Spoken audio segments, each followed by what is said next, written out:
Hello, I am Michael Venus. I am here with Peaches. That's me. At Centre Never Apart in the music room. Here we are. What are you doing here in Montreal? I was playing for Pride. Oh my God, was it fun? It was really fun until they cut me off and told me it's 11 o'clock. No, it was fun. Yeah. Let's not mention that. It was really fun. No, it was great. I walked on people, sprayed champagne all over them. I had my dancing vaginas. As one should. You know, just regular stuff you do. You were here at Never Apart a couple days ago. Tell us what you were doing here and what is the I wish I could... product placement. Product placement. My last album, as you know, Michael Venus, was called Rub.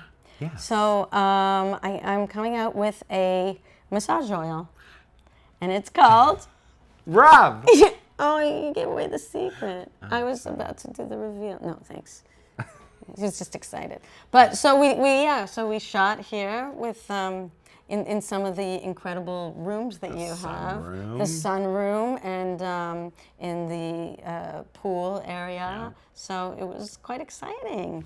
Now, you have been so busy. You're always so busy. You're kind of a workaholic, I would say. But I need to work right now.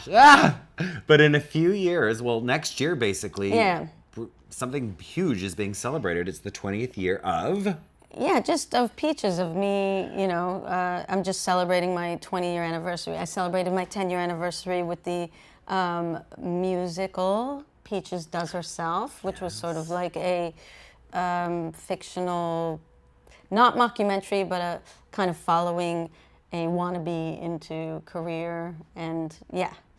So I'm going to celebrate 20 years with more of a contemporary art show, and it starts in Hamburg at the Kunstverein there, also with a live show at Kampnagel in Hamburg, and it will focus more on new works that are inspired by my iconography and my philosophies and my state of mind, but using them in a contemporary form. Yeah. There is so much in the canon of Peaches. I mean, you mentioned the film, but there's been so many, I mean, the albums, the music videos, the tours, obviously. The tours. Peaches Christ Superstar. Tell, what is that? Yeah, Peaches Christ Superstar is when I sing the whole Jesus Christ Superstars one-woman show with just a piano player. And I did that in 2010, and it keeps getting booked around the world. Now it's getting booked at like fringe festivals at Dublin and Scotland, and Paris is having an exhibition about musicals, so they've asked me to perform that in November.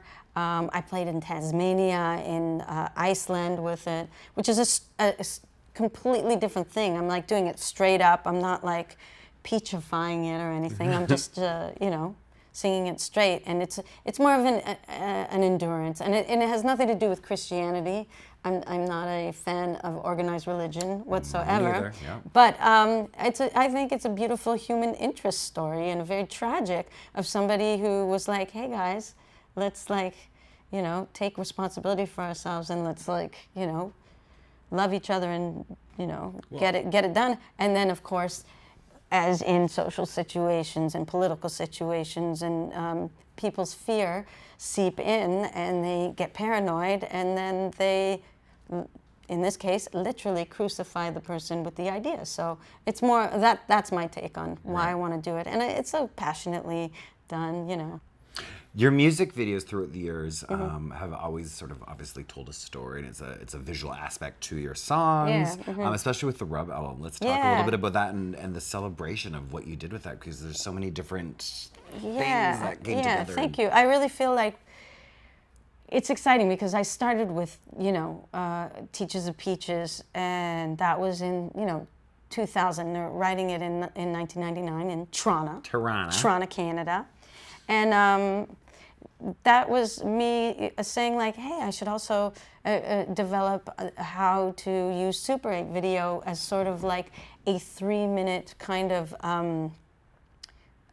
performance, because Super 8 film is only 3 minutes long. So, and I wasn't very good at editing, so I wanted to try and just do like little action pieces, mostly on the street. So one, I had these two like silver medicine balls and put them down my pants. Like I got big balls walking down the street, and then of course they start falling and stuff like that. Or just my friend had two amazing, and that was for Diddle My Skittle.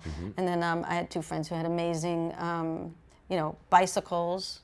And then it became like this sort of bike porn video for the song Love Her Tits. Sexy. And yeah, it was fun. And it's like, it's my own thing, and people will see it because I'm, really lucky. I have a fan base. Yeah. So at this point, it's just like put out a video, and then I know people will see it.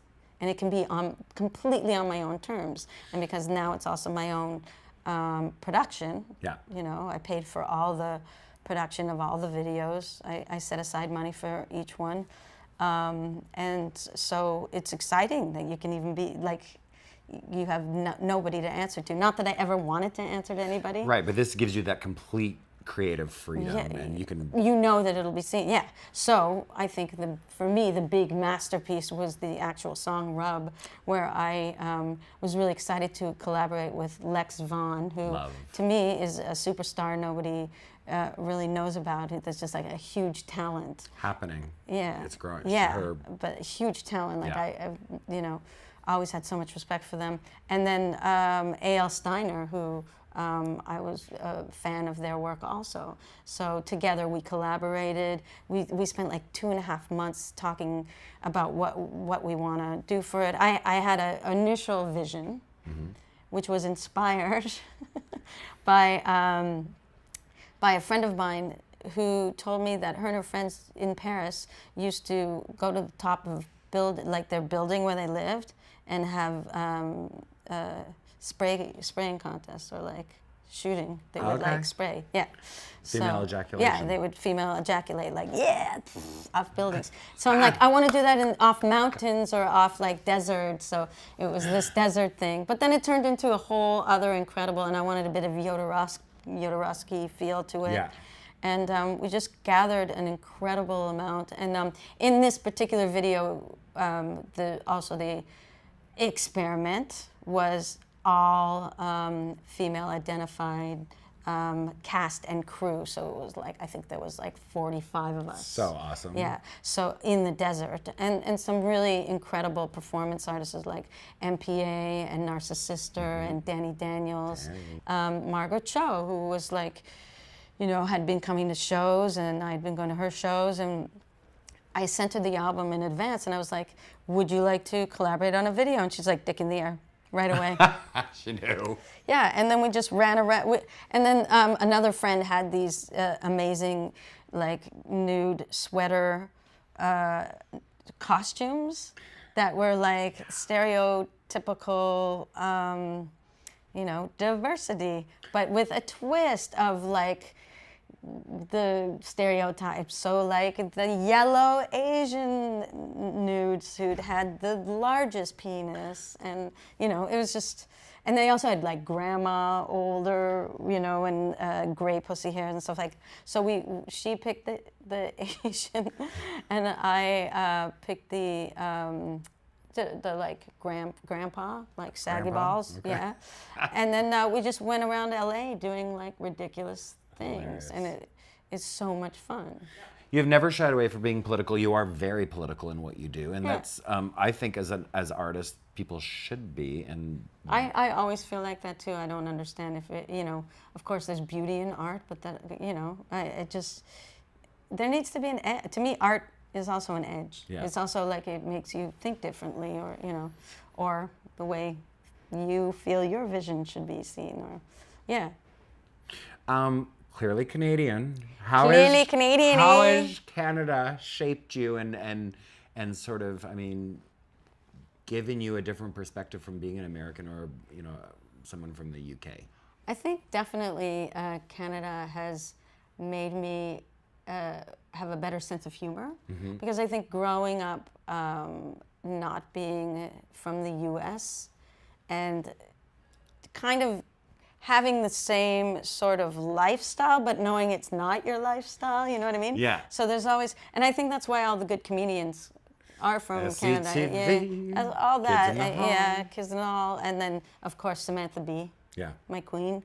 So, And yeah, but just like they have that perspective, and also England. So you kind of you speak and you write like you're from England, but you act like you're from America, but you're clearly Canadian. Clearly, so, it brings back to clearly Canadian. Clearly Canadian. Eh? It's clear. It's clear and Canadian. Why in 2018 is Pride still important? Do you know what? I've done 3 Prides this summer. I pride myself on just doing 3 Prides this summer. And I wanted to do Eastern European Prides because to me that's still, it's a huge issue. There's so much anti-Semitism. There's so much stigma still. So I played in Bucharest and in Slovenia, and just like the sheer energy that came out of that, and the inspiration that I felt that I could give, and I really received it back, was important to me, you know. And I also once was at Pride for Wrocław in Poland, which was like dangerous, heavy, So I think those are places where it's really important. I think Montreal, that there's something still important here in Montreal. I think there's always a struggle in Montreal in that way, you know. You want to be, a lot of people in Quebec want to be their own country. You know, it's like it's different. It's different than all of Canada. But I've been to London Pride and Toronto Pride, and it just feels like the bank waving rainbow flags. There is a lot of that. So sometimes I get a little bit like, why? You know? But there's always like an underground pull of it too. That's still exciting because you still think it's like, oh, mainstream. But then for me, because not only am I, queer and a huge part of the international queer community, but my actual music is super edgy. Yeah. And you remember that when you start to play in the middle of a city center, you know, and like 5,000, 8,000 people, and then you're like, it's not your own concert. It's like these people are just showing up for Pride, and then you're like, whoa. So, that's awesome. Yeah. Well, I'm so excited for the next 20 years of what you're going to do. And thank you for spending time here. And of course. I love it here. Never Apart is incredible. You heard it from Peaches.